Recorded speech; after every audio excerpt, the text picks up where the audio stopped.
So as I've said, breaking a session into segments would allow your working memory to store and process information.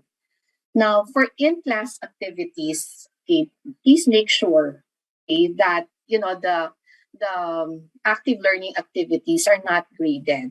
Okay, I'll explain that later why it shouldn't be graded.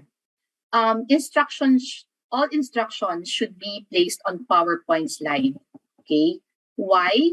Because that means that both students will be able to see it. Not only the students who are in the classroom, but also students who are attending the online session. So when you give instructions, it should be placed on PowerPoint slide. Okay.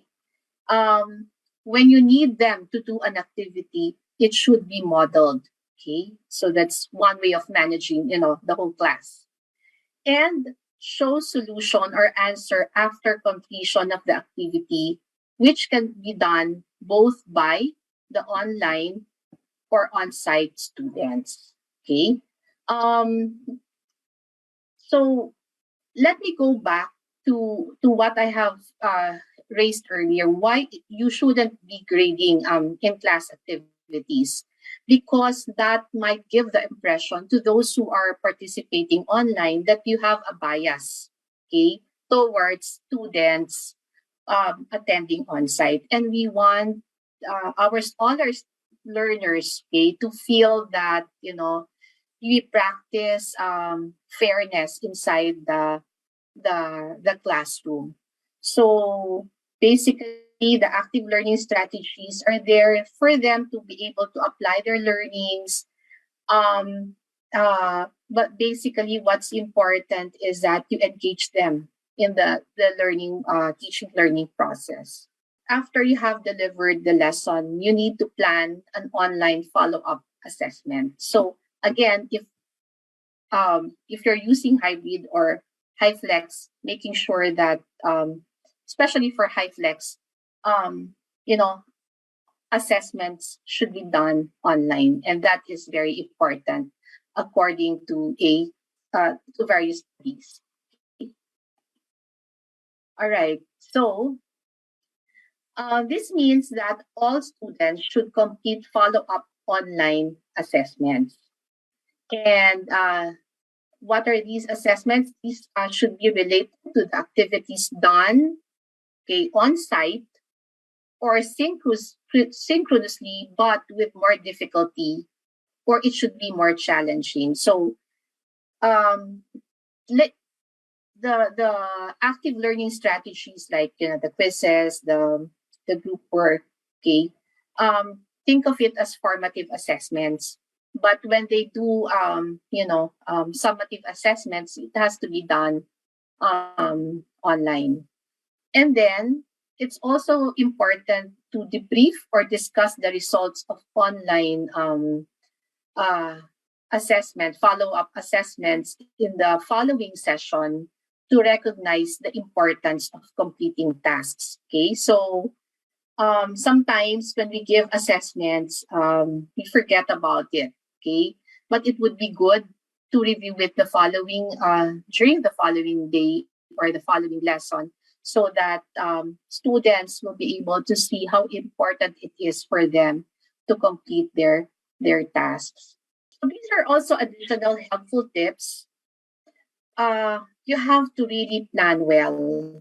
All groups should have the same access to materials, assessments, so that regardless of modality, students will be able to acquire skills, knowledge, and competencies specified in the learning outcomes. Okay, so this means that you make sure that everything is available to both groups of students, whether they are online or on-site.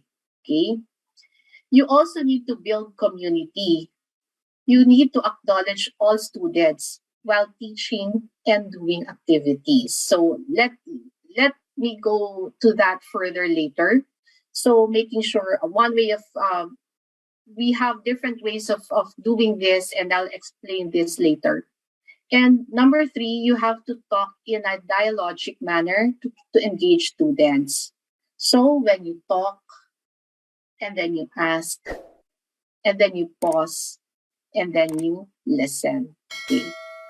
How are you going to engage, or how are you going to communicate with both kinds of students? Okay. First, as I've said, you need to use activity prompts. Okay. When they need to think, maybe you could use, a visual aid to enable the students to understand that it's time for them to think. Okay. Or when they need to talk to each other, that can be done as well. Okay. And you have to be strategic in calling students. Okay, how do you do this? One way to do this when you communicate to students online or on site is probably you could say, let's first hear from those students who are at home. So that would give them a chance to participate. Or let's hear the students who are here. So again, that's recognizing the students who are listening to you in person. Or let us have one or two from each group to give responses to the question.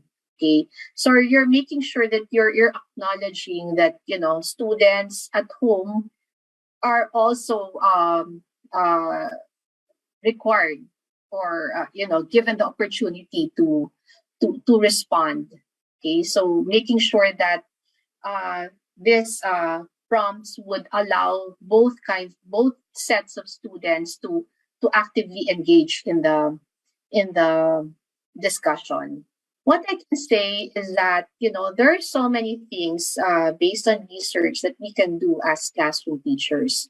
But the key really to managing class, especially in a HyFlex or hybrid modality, is really for you to prepare. Okay? For you to prepare well, that's one. And number two, for you to be able to seek the help of other people. This is something new to all of us. As I've said, this has been done in universities, and it's only recently that it's being adopted in the basic ed, and this is something new. Okay, and what's important is that in the past, we also didn't know how to really navigate online learning, but we did it with the help of each other. So we continue helping each other. We continue growing our community of practice, making sure that we are able to help each other navigate this kind of modality.